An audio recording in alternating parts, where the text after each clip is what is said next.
தமிழ்நாட்டில் பாஜக வளர்ந்துள்ளது போல் மாயத்தோற்றத்தை அண்ணாமலை ஏற்படுத்த முயற்சிக்கிறார். அண்ணாமலையின் வருகைக்கு பிறகு பாஜக வளர்ச்சி பெற்றுள்ளது என்பது தவறானது என்றும் கோவையில் எடப்பாடி பழனிசாமி பேட்டி.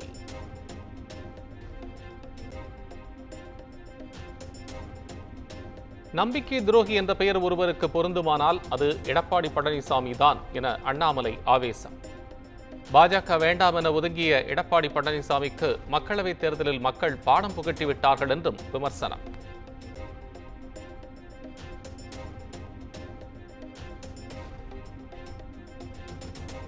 கள்ளக்குறிச்சியில் கள்ளச்சாராயம் குடித்து உயிரிழந்தவர்களின் குடும்பங்களுக்கு 10 லட்சம் இழப்பீடு எப்படி வழங்க முடியும்?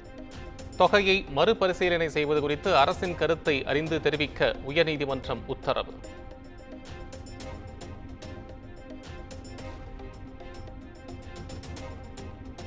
கள்ளச்சாராய விவகாரத்தை திமுக அரசு திட்டமிட்டு மறைக்கிறது என எதிர்க்கட்சித் தலைவர் எடப்பாடி பழனிசாமி குற்றச்சாட்டு. விழுப்புரம், கடலூர், திருத்தணி உள்ளிட்ட பல்வேறு பகுதிகளிலும் கள்ளச்சாராயம் புழக்கத்தில் இருப்பதாகவும் பேட்டி.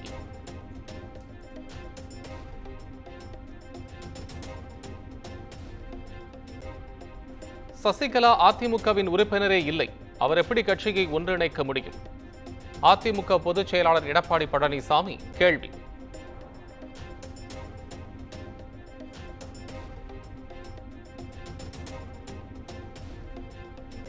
இந்த மாதம் முதல் புதிதாக 1,48,000 பெண்களுக்கு மகளிர் உரிமைத் தொகையை பெற உள்ளனர்.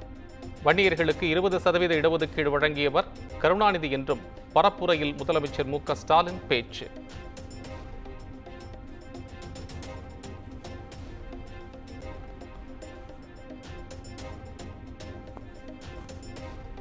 ஹத்ராஸ் சென்ற ராகுல் காந்திக்கு கள்ளக்குறிச்சி வர வழி தெரியவில்லை. மத்திய இணையமைச்சர் எல் முருகன் விமர்சனம்.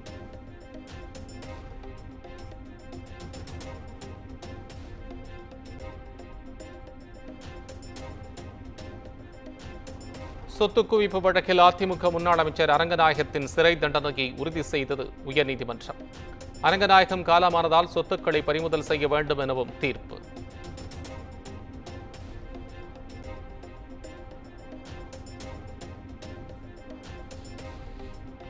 கரூரில் முன்னாள் அமைச்சர் MR விஜயபாஸ்கரின் ஆதரவாளர்கள் வீடுகளில் சிபிசிஐடி போலீசார் நடத்திய சோதனை நிறைவு. மணல்மேடு பகுதியில் உள்ள பெட்ரோல் நிலையம், ஊழியர்களின் வீடு உட்பட 4 இடங்களில் சோதனை நடைபெற்றதாக தகவல்.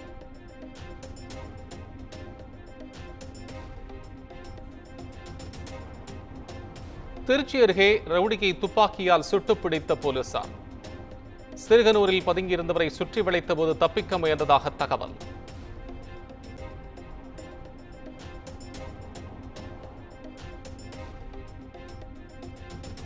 இலங்கை கடற்படையால் சிறைபிடிக்கப்பட்ட ராமேஸ்வரம் மீனவர்கள் 22 பேருக்கு நீதிமன்ற காவல் நீட்டிப்பு. 18ஆம் தேதி வரை காவலை நீட்டித்து இலங்கை ஊர்காவல்துறை நீதிமன்றம் உத்தரவு.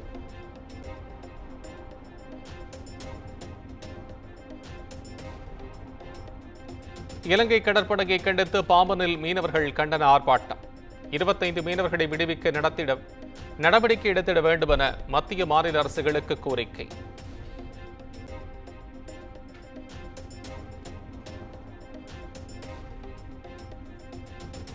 மூன்று புதிய குற்றவியல் சட்டங்களுக்கு எதிராக தமிழ்நாடு முழுவதும் திமுக வழக்கறிஞர்கள் ஆர்ப்பாட்டம். மத்திய அரசுக்கு எதிராக கண்டன முழக்கமிட்டு சட்டங்களை திரும்பப் பெற வலியுறுத்தல்.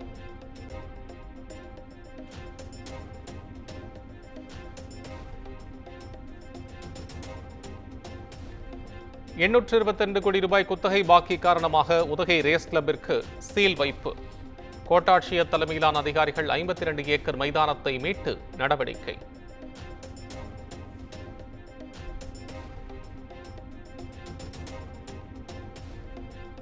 திருச்சி விமான நிலையத்தில் ₹1 கோடி மதிப்பிலான கடத்தல் தங்கம் பறிமுதல்.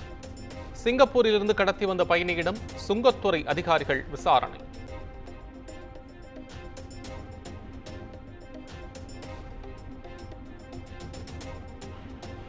காஞ்சிபுரம் அருகே கட்டப்பட்டு 3 மாதங்களான அரசு பள்ளியின் மேற்கூரை இடிந்து விழுந்து அவலம். பிரேயருக்கு சென்றதால் அதிர்ஷ்டவசமாக உயிர் தப்பிய மாணவர்கள்.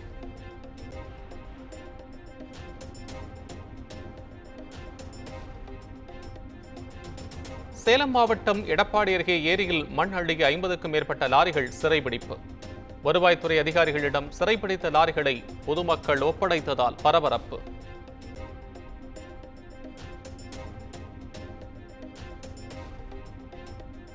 தென்காசி மாவட்டம் சேர்ந்தமரம் அருகே சொத்து பிரச்சினை காரணமாக பெண்ணுக்கு அரிவாள் வெட்டு.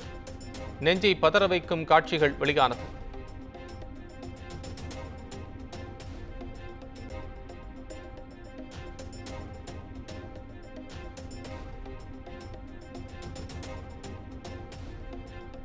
உதகை படகு இல்லத்தில் படகுகளை இயக்கும் பணியாளர்கள் திடீர் வேலை நிறுத்தம். படகு சவாரி செய்ய முடியாததால் சுற்றுலா பயணிகள் சோகம்.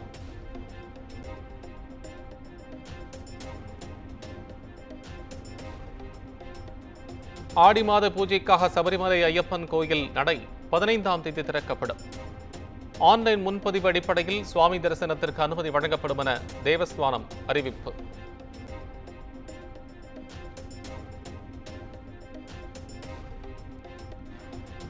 ஆகஸ்ட் 15ஆம் தேதி சுதந்திர தின கொண்டாட்டத்தில் பதக்கங்களுடன் தன்னோடு பங்கேற்க வேண்டும்.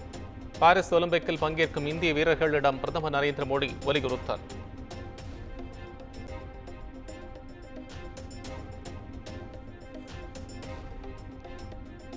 இங்கிலாந்து பிரதமர் தேர்தலில் வெற்றி பெற்றுள்ள கேர் ஸ்டார்மருக்கு பிரதமர் மோடி வாழ்த்து.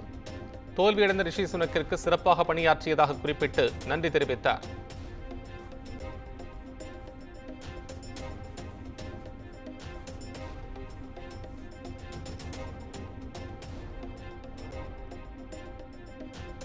முதுநிலை மருத்துவ படிப்புகளுக்கான நீட் தேர்வு ஆகஸ்ட் 11ஆம் தேதி நடைபெறும். தேசிய மருத்துவ கல்வி வாரியம் அறிவிப்பு.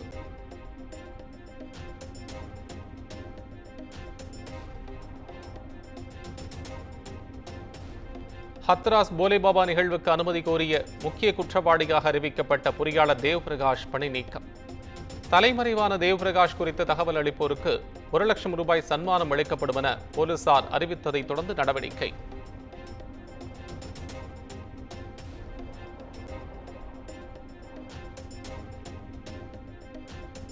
டெல்லி முதலமைச்சர் அரவிந்த் கெஜ்ரிவாலின் ஜாமீன் மனு வழக்கு குறித்து 1 வாரத்திற்குள் பதிலளிக்க சிபிஐக்கு டெல்லி உயர்நீதிமன்றம் உத்தரவு.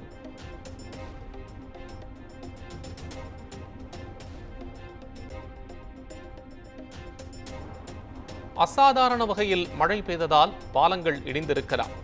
பீகாரில் 17 நாட்களில் 12 பாலங்கள் இடிந்தது தொடர்பாக மத்திய அமைச்சர் ஜித்தன் ராம் மாஞ்சி புது விளக்கம்.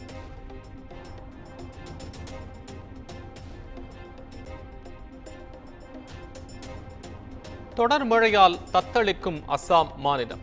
வெள்ள நீரில் மூழ்கிய கிராமங்கள், மக்கள் கடும் தவிப்பு.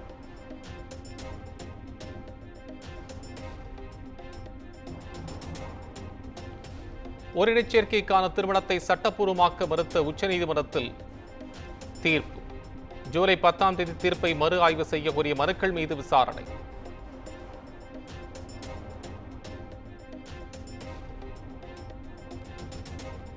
இங்கிலாந்து பொதுத் தேர்தலில் 119 தொகுதிகளில் மட்டும் வென்று ஆட்சியை இழந்தார் பழமைவாத கட்சியின் ரிஷி சுனக்.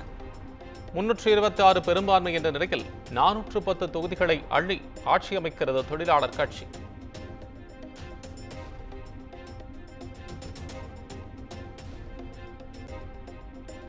இங்கிலாந்து நாடாளுமன்ற தேர்தலில் தொழிலாளர் கட்சியின் சார்பில் போட்டியிட்ட இலங்கை தமிழ் பெண் உமா குமரன் வெற்றி. ஸ்டாட்ஃபோர்ட் பவுல் தொகுதியில் 19,145 வாக்குகளுடன் வெற்றி பெற்றார்.